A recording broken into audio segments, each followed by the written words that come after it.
আমরা ইলিশ প্রিয় বাঙালি সারা বছর ওয়েট করে থাকি ইলিশের সিজনের জন্য। তবে এই ইলিশের মরশুমটা এত তাড়াতাড়ি চলে যায় যে মনে হয় আর কটা দিন যদি বেশি থাকতো তাহলে খুব ভালো হতো। তো যাই হোক, যে কটা দিন থাকে সে কটা দিন মনের মতন করে রান্না না করলে কি আর হয় বলুন। আপনাদের জানাই সাদর আমন্ত্রণ। আর আমার আজকের রেসিপি হলো সর্ষে ইলিশ। আর এই সর্ষে ইলিশ বানানোর জন্য প্রথমে মাছগুলোকে ম্যারিনেট করে নেব। সেই জন্য মাছের মধ্যে প্রথমে দিয়ে দিচ্ছি হলুদ, পরিমাণ মতন লবণ। আর ম্যারিনেশনটা ভালো করে করার জন্য এর মধ্যে দিয়ে দিচ্ছি সর্ষের তেল।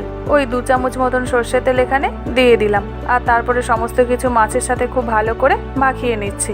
ইলিশ মাছের যতগুলো রেসিপি হয় আমার মনে হয় তার মধ্যে সবথেকে সহজ রেসিপি হলো এই সর্ষে ইলিশ। মাছগুলো যখন সব ম্যারিনেট করা হয়ে যাবে তখন একটা মশলার পেস্ট বানিয়ে নেব। সেই জন্য একটা মিক্সিং জারের মধ্যে প্রথমেই দিয়ে দিচ্ছি 3 চামচ কালো সর্ষে, আর একই সঙ্গে দিয়ে দিচ্ছি 2 চামচ পোস্ত আর 2 চামচ সাদা সর্ষে। এবার এর মধ্যে দিয়ে দিচ্ছি কয়েকটা কাঁচা লঙ্কা, সামান্য একটু লবণ আর 2 চামচ সর্ষের তেল। এবারে এর মধ্যে একটু জল দিয়ে একটা পেস্ট তৈরি করে নেব। তবে জলটা কিন্তু খুব বেশি পরিমাণে দেবেন না, তাহলে সর্ষেটা কিন্তু মিহি করে পেস্ট করা যাবে না। তবে এই সর্ষে পোস্তর পেস্টটা এইভাবে রান্নার মধ্যে যদি দিয়ে দিই তাহলে কিন্তু একদমই খেতে ভালো লাগবে না। সেই জন্য এর মধ্যে দিয়ে দিচ্ছি অল্প করে একটু জল, আর তারপরে চামচ দিয়ে নেড়ে একটু পাতলা করে নিচ্ছি। আর তারপরে একটা ছাঁকনি দিয়ে এইভাবে ছেঁকে নিচ্ছি। যখনই আপনারা সর্ষে ইলিশটা বানাবেন তখনই এইভাবে মশলাটা ছাঁকনিতে ছেঁকে নেবেন, তাহলে দেখবেন কি সুন্দর স্মুথ একটা মশলা তৈরি হয়ে যাবে। এই যে দেখুন কি সুন্দর একটা স্মুথ মশলার পেস্ট তৈরি হয়ে গেছে। এইভাবে মশলাটা বানালে সর্ষে ইলিশের টেস্টটা কিন্তু অনেক গুণ বেড়ে যায়। এবারে তাহলে চলুন গ্রেভিটা রান্না করে নিই। আর গ্রেভিটা রান্না করার জন্য প্রথমেই কড়াইতে পরিমাণ মতন সর্ষের তেল দিয়ে দিচ্ছি। আর তেলটা যখন খুব ভালো করে গরম হয়ে যাবে তখন এর মধ্যে দিয়ে দিলাম 1 চামচ হলুদ গুঁড়ো।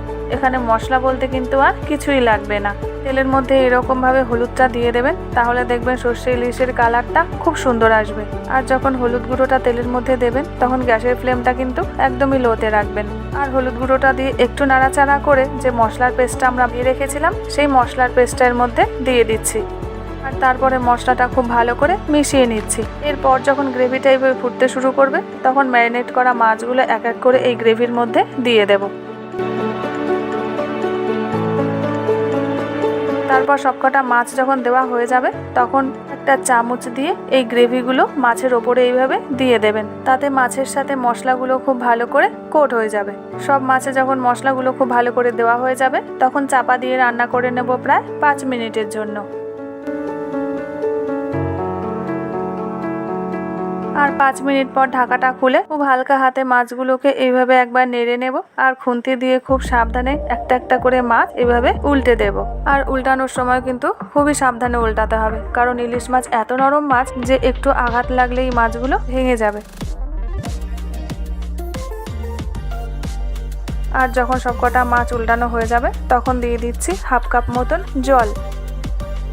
এরপর এর মধ্যে দিয়ে দিচ্ছি স্বাদ মতন লবণ আর সামান্য একটু চিনি। চিনিটা যদি আপনারা না চান তাহলে দেবেন না, তবে সর্ষে ইলিশের মধ্যে একটু চিনি দিলে তাহলে কিন্তু মাছের টেস্টটা অনেক বেশি ভালো হবে। আর সবকিছু দেওয়া হয়ে গেলে কড়াইটা ধরে এইভাবে একবার নাড়িয়ে দেবেন।